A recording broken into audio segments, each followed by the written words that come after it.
Dalam Alkitab, ada kisah tentang tokoh-tokoh yang merasa gagal dan sendirian, seperti Paulus dan Elia. Namun, Alkitab juga memiliki ayat-ayat yang dapat memberikan kekuatan ketika menghadapi kegagalan. Kisah tokoh-tokoh Alkitab yang merasa gagal dan sendirian. Paulus pernah mengalami kegagalan dan merasa memiliki duri dalam dagingnya yang membatasi dan menantangnya. Elia, sang nabi, merasa bahwa ia adalah satu-satunya yang tersisa dan tidak masuk akal untuk melanjutkan. Paulus menggambarkan dirinya memiliki duri dalam dagingnya yang membatasi dan menantangnya, menurut 2 Korintus 12. Penjelasan. Duri dalam daging Paulus adalah kelemahan manusiawi yang tidak menyenangkannya. Kelemahan ini membatasi Paulus dalam berkarya dan mungkin menantangnya dengan bayangan kegagalan. Duri dalam daging Paulus adalah pengingat yang terus-menerus dan menyakitkan tentang kelemahannya.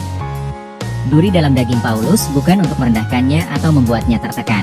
Paulus menyadari ada keterbatasan yang ia miliki dalam pelayanannya sebagai pemimpin rohani, rasul, pengajar, misionaris, dan gembala.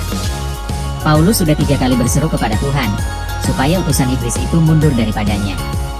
Paulus menggambarkan dirinya sebagai seorang Kristen yang telah diangkat ke tingkat yang ketiga dari surga, di mana dia melihat dan mendengar hal-hal yang tidak terucapkan. Dalam Alkitab, Nabi Elia merasa bahwa ia adalah satu-satunya nabi yang tersisa karena ia merasa sendiri dan teraniaya. Elia mengalami depresi dan kesepian setelah mengalahkan nabi-nabi palsu. Penyebab Elia merasa sendiri dan teraniaya. Ahab dan istrinya Isabel, penyembah Baal, telah membunuh sebagian besar nabi YHWH. Elia merasa gagal karena ia mengharapkan pertobatan seluruh Israel, tetapi ia harus lari menyelamatkan nyawanya. Elia merasa kelelahan jasmani setelah perjalanan yang panjang dan berat. Bagaimana Tuhan mengoreksi Elia? Bibletachers Guide mengatakan bahwa Tuhan mengoreksi Elia dengan mengatakan bahwa ia telah meninggalkan sisa-sisa yang tidak tunduk kepada Baal. Tuhan juga telah memanggil orang lain untuk membantu dalam pelayanan kepada Israel. Catatan tambahan. Kisah karir kenabian Elia diceritakan dalam 1 Raja-Raja 17-19 dan 2 Raja-Raja 1-2 dalam Alkitab. Bertobatlah dan rajin berdoa, agar kita layak masuk dalam kerajaan surga.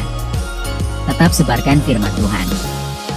Jangan lupa subscribe, like, komen, dan share. Terima kasih. Tuhan Yesus memberkati.